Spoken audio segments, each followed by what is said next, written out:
We now go beyond the topics that we looked at in our review of probability, and especially vector probability, to talk about random processes.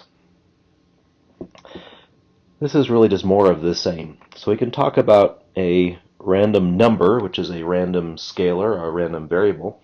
We can extend that to a vector, so a bunch of random numbers put together into one object that we call a vector. And now simply, so we added a dimension, we're adding another dimension, and that dimension is time. So now I've got a timeline, and at every point in time I have a result of my random experiment. I've got a random vector. So a stochastic process, or a random process, is a family of random vectors, and they're indexed by a parameter set, which is time for us. So it's just a set of random vectors, one vector at each point in time. We have talked about random variables, capital X. Now we're going to add a subscript k to talk about the point in time for a discrete time index, so time 0, time 1, time 2, and so forth. So the value of a random process, the process at any specific time k equals m, is the random variable x sub m.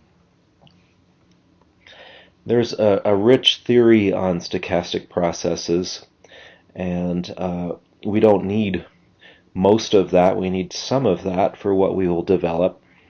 And we are going to assume a property for the randomness that we encounter when we estimate cell state of charge that is called stationarity. And that means that the statistics of the random variable are time shift invariant. So if I look at the statistics of the random variable around some point here, and I look at the same statistics around some other point, the statistics should be or are the same if we have a stationary random process. So that really means that the PDF of the random vectors is the same at both points in time. That means then, for example, that the expected value of the vector at time k is just equal to x bar. It doesn't depend what value of k you're talking about, because the PDF doesn't change. And it also means that the expected value of the correlation between x at some time k1 and x at some other time k2 don't depend on the absolute position in time, but rather how far apart k1 and k2 are separated from each other.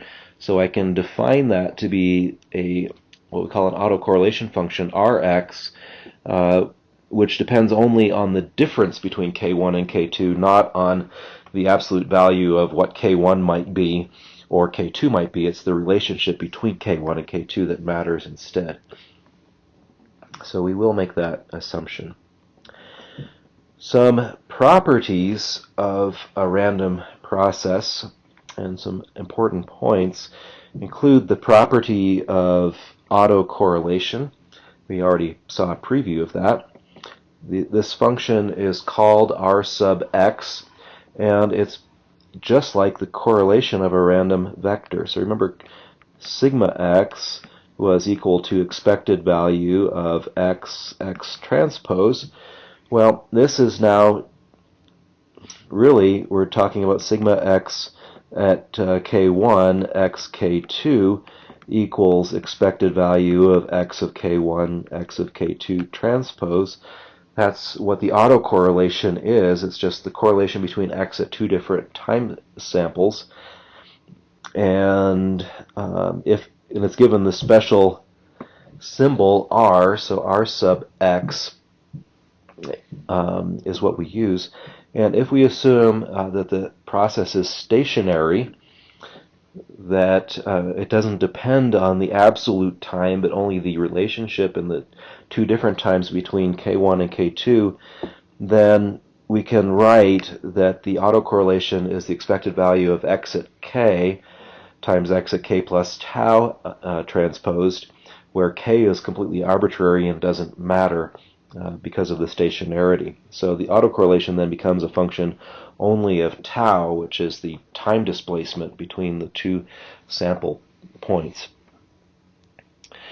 Rx of 0 turns out if you just plug in tau equals 0, you get expected value of xk transpose, and you say, oh, that's the variance. For a scalar, I guess it would be the variance. For a vector, we probably should write instead, it's sigma x tilde, the covariance matrix, assuming that we have a 0 mean. It's really the correlation. It's really sigma x, but if we have 0 mean, then it's the covariance. And it turns out that Rx of 0 is always the maximum value of the autocorrelation function. It's not necessarily the unique maximum. It's possible for other points to also take on that value, although that happens only if the function is periodic. So Rx of 0 is, for our case, it will be the unique maximum value of the function. If you think about what correlation means, it's asking the question, is there a linear relationship between two random variables? And we're asking the question, is there a linear relationship between the x process at time k1 and the x process at time k2? And sometimes there is. If I have a process with some slow dynamics, even though there's noise in the process, there's uncertainty, if I'm looking at 2 points close together, it could be that there's quite a lot of relationship. I may decide just randomly to drive across the country. I really don't know my route beforehand. I'm just going to drive, and I'm going to get there, I hope. Well, from 1 minute to another minute, there's a huge correlation between where I am, at 1 minute and then the next minute. However, hours, I've made a lot of decisions about which path I'm going to take. Days away, there's even more decisions made, and so there's less and less and less relationship between those two different random points. So autocorrelation functions in 1D tend to look something like this, saying that there's a lot, the highest correlation is when I'm comparing x at time k1 with itself, because it's the same thing, so that's why we have the maximum value there. It's the same value. But in slowly varying processes, we would see that the autocorrelation dies out the farther away I have to separate these points, but there's still some predictive capability from one point to another. Autocovariance is the same idea, except we subtract the means out first. And if the means are 0, autocovariance and autocorrelation are the same thing. And that brings us to the idea of white noise. So all of this has actually been building to this. White noise is a critical assumption that's made by a common filter. It says that some processes, some random stochastic processes, have a unique autocorrelation function. First, that the process is 0 mean, and that might not be too hard to come by because, a measurement error might be on average 0, but just any old sample isn't 0. But that the autocorrelation function is, as we've seen, it's the expected value of xk times xk plus tau transpose. It has a special form. It's equal to a matrix Sx times the delta function, and this delta function is 0 for tau not equal to 0, and it's 1 for tau equal to 0. So it's saying, looking at this autocorrelation function, it says, well, that's a fairly common general autocorrelation function, but a white noise autocorrelation function looks like this. It's got one sample, and everything else is 0. This means that even one time sample away, if I happen to know the random variable x right now, somehow I know it, I can't even use that to predict anything about what happens in the next time sample. It's completely random. So white noise is good for modeling some types of measurement noise, but a lot of systems have slower dynamics, and if I know what x is right now, that gives me some ability to predict x at the next time step, and that would not be a random process. Sorry, it would not be a white noise process. It would be random, not white noise. So the process, a white noise process, is uncorrelated in time. It's only correlated at time displacement 0. And this is an abstraction. If we do this in continuous time, it says that even if I slice time up into the smallest time increment, there's no relationship from one femtosecond to the next femtosecond. That's pretty unlikely. In a discrete time situation, it might be a little bit easier to argue that white noise could happen, but in any case, it's an abstraction, but it's a very useful abstraction. Here, I've just taken completely random samples and plotted them as an example of white noise. This here is an example of non-white noise. It still has zero mean, but it's not white. If I happen to know what the value is at one time sample, I can see that the value at the next time sample is not too different. So within some error bounds, I could predict the range of what the next sample might be. Whereas here, if I know the value at one sample, it gives me no information whatsoever of what the process value was at the previous or will be in the next time samples. Now, how did I do the correlated noise? I filtered. I used some kind of a low-pass filter to take completely random white noise and turn it into a correlated noise. And that's a helpful concept. We're going to assume that all of the noise inputs to our dynamic systems are white Gaussian processes, so that my measurement noise is Gaussian and white, my process noise is Gaussian and white, and so forth. That can be a limiting assumption. You could say, well, white noises don't truly exist. In fact, I have reason to believe my noise looks more like that, maybe. And I don't know that it does in the battery context. I think white noise works pretty well in the battery context. But there are certainly contexts where you could say, I want to estimate the state of a system, and white noise just isn't a very good assumption. But that's okay. We can modify our Kalman filter to handle this, and this is what we do.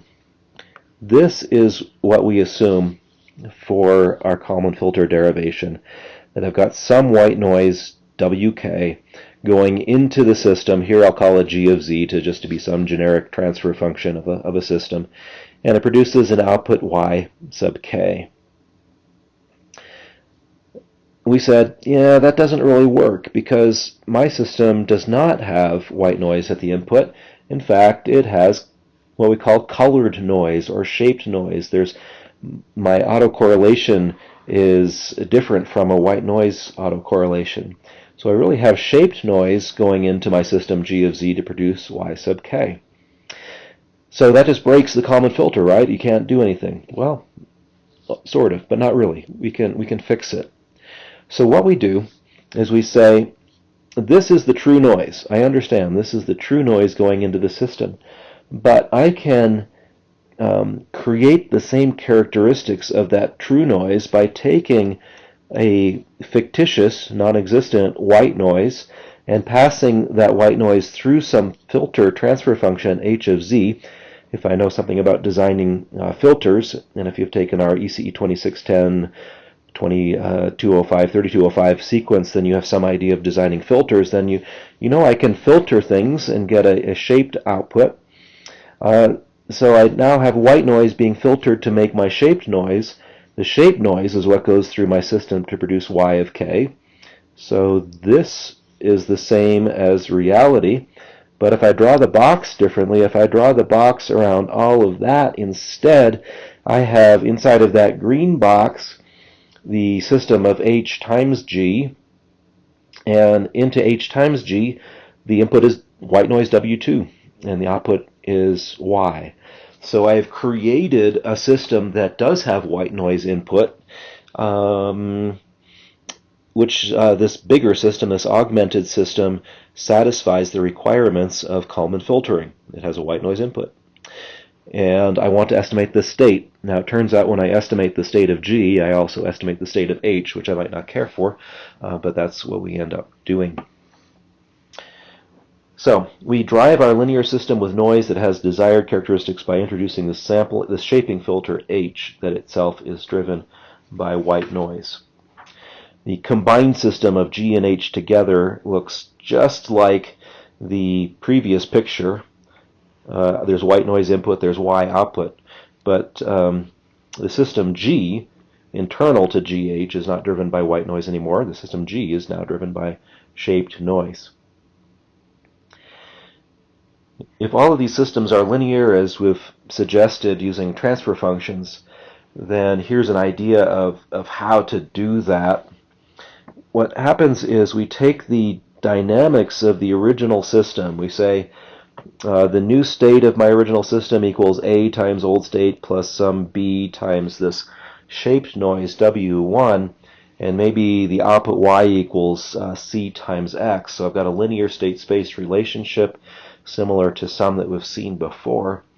Then we design a shaping filter again in state space. We can do this. So this has a different state. XS is my shaping filter state. At k plus 1 is equal to A sub S, my shaping filter A matrix, times XS, plus B sub S times W2. And this here is white, and this here is shaped. But this shaping filter is creating this W1. The output of the shaping filter is this non-white noise, and that's equal to C sub S times X sub S. So those are the two systems, the GH systems described in state space form. And we can combine these together into one augmented, larger state space model. See how this is done. We do this a lot in controls, and it's a really kind of sneaky way of doing things, but it really works well. So xk plus 1 is the top element of my new system with augmented state. My augmented state is the state of the G system on top of the state of the H system. So xk plus 1 equals A times xk plus BW times W1k. Well, W1k is CS times XS. That got substituted back in. And then plus 0. So all of that worked. That is the state equation for the G system, and that still looks the same. The state equation for the H system, x-shaped k plus 1, equals A-shaped times X-shaped. That's that times that, plus B-shaped times white noise, B-shaped times white noise. So the two state equations match each other exactly. This output equation already got substituted in up there, and that remains then to make y equals c times x, so y equals c times x plus 0 times x shaped.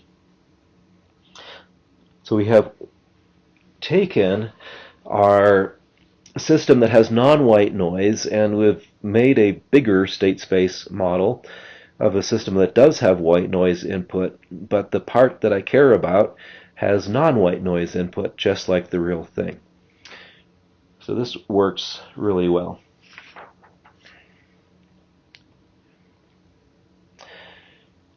So those are some background concepts in random processes. We've talked about Gaussian random vectors. We're going to be using Gaussian random processes. These are random processes where every single element is a Gaussian random vector. So this is not a necessity. We are basically going to be trying to estimate the first moment and the second central moment of the random process, which is the mean and the covariance. The Gaussian assumption is not essential to be able to do that, but if we make the Gaussian assumption, that says that we actually know everything there is to know about the random process itself. So this is optimum for the Gaussian assumption. It's possibly suboptimum for as an estimator for other types of random process. And finally, notation. Until now, I've used, in these last two sections, I've used things like lowercase, x0 to refer to a number and uppercase to refer to a random vector. And that gets really confusing if we keep on using that notation. The state of the system driven by a random process is itself a random vector. So I've been using lowercase here, but if I have random inputs, really I should be using uppercase is what I'm saying. So we could now call it x sub k uppercase, but nobody does that. It's more common to retain our standard notation of lowercase x and simply understand from the context that we're dealing with the random context now, and that lowercase xk is itself a random variable, a random vector.